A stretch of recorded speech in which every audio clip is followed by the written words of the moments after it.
Doctor Yunus আমাদের একটা মূর্তি দেখেছে, এবার ভয়ঙ্কর রূপ দেখবে এখানে।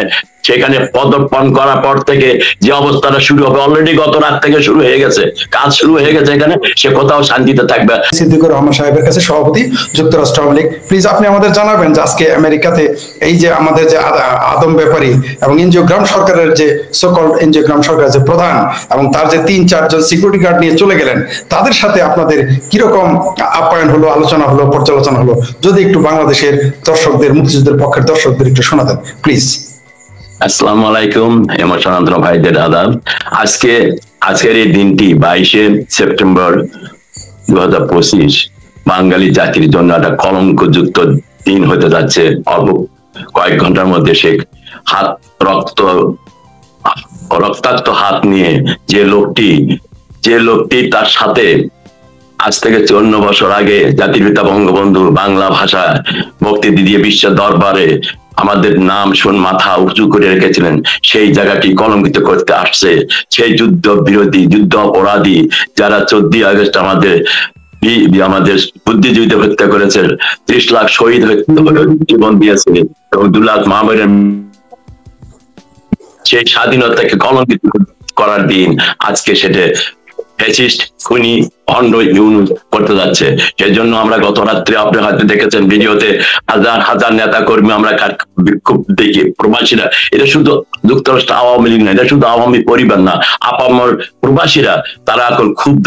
কেন ডক্টর ইউনূস ঢাল হিসাবে 3টি দলের নেতৃত্বকে নিয়ে আসছে? কি কারণে? আমাদের সাথে মোকাবেলা করার জন্য, আমাদের সাথে মারামারি করার জন্য? আমরা তা না, এটা আইনের দেশ, আমরা সুশৃঙ্খল ভাবে, আমরা শান্তিপূর্ণ ভাবে ডক্টর ইউনূসকে বলে দিতে চাই, আমরা জানিয়ে দিচ্ছি গতকাল, আজকে আপনাদের এই মাঝে, যে তার কোনো অধিকার নেই 30 লাখ শহীদের রক্তের প্রতি বিশ্বাসঘাতকতা, 2 লক্ষ মা বোনের ইজ্জতের বিনিময়ে যে স্বাধীনতা আমরা অর্জন করেছি, 71-এর যে স্বাধীনতা, যে পতাকা, যে জাতীয় সঙ্গীত, সেটাকে ভূলণ্ডিত করার জন্য জামাতের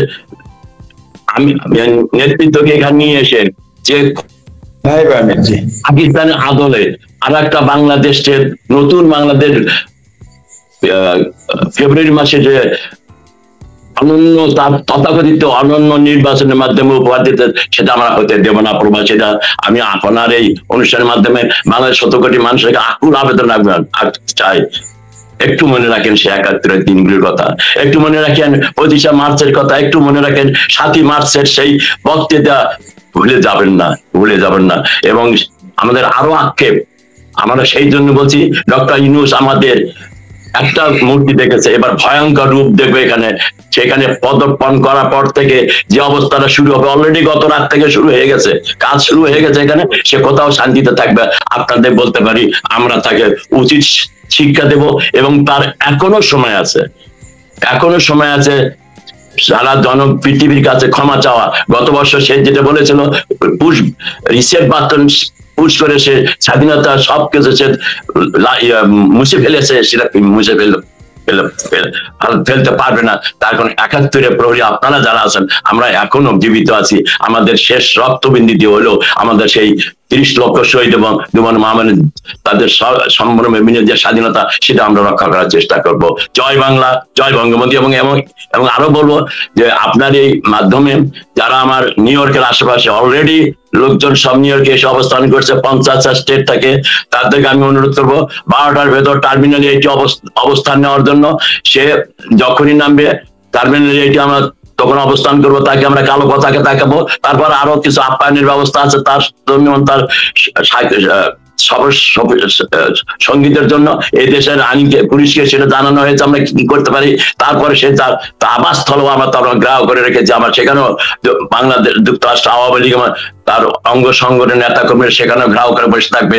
সে কোথাও যা শান্তিতে থাকতে পারবে না, যে কয়দিন এই দেশে মার দেশে থাকবে। এটুকু আশ্বাস আপনারা দিতে পারি। আমাদের জন্য আপনারা দোয়া করবেন, আমরা আপনাদের দোয়া করবো। বাংলাদেশ ভালো থাকলে আমরা ভালো থাকবো, আমরা যারা প্রবাসী আছি, বাংলাদেশ 100 কোটি মানুষ ভালো থাকুক, এই আশাবাদ ব্যক্ত করে আপনাদের আমাকে 2টি কথা বলার সুযোগ করে দেওয়ার জন্য আমি ধন্যবাদ জানাচ্ছি আপনাদেরকে, আমার কলা কৌশলীদের, এবং যারা শুনছেন এবং যারা শুনবেন তাদের প্রতি আমি আমার সম্পূর্ণ শ্রদ্ধা রেখে, যদি কোনো ভুল ত্রুটি হয়ে থাকে ক্ষমা করবেন। এবং একটি আবেদন রাখবো, 71-কে ভুলবেন না, 30 লক্ষ শহীদ, 2 লক্ষ মা বোনের সেই ত্যাগের কথা ভুলবেন না।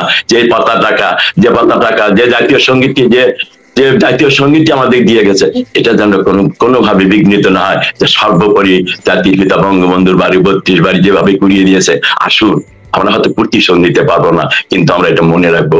জয় বাংলা, জয় বঙ্গবন্ধু। জি, ধন্যবাদ আপনাকে ডক্টর সিদ্দিকুর রহমান সাহেব, সভাপতি যুক্তরাষ্ট্র আওয়ামী লীগ। আমরা চেয়েছিলাম আরো কিছুক্ষণ আপনি থাকলে আমরা খুশি হবো। আপনি জানি খুব ব্যস্ত, আপনি যদি আরো কিছু বলতে চান আমাদের বলতে পারেন।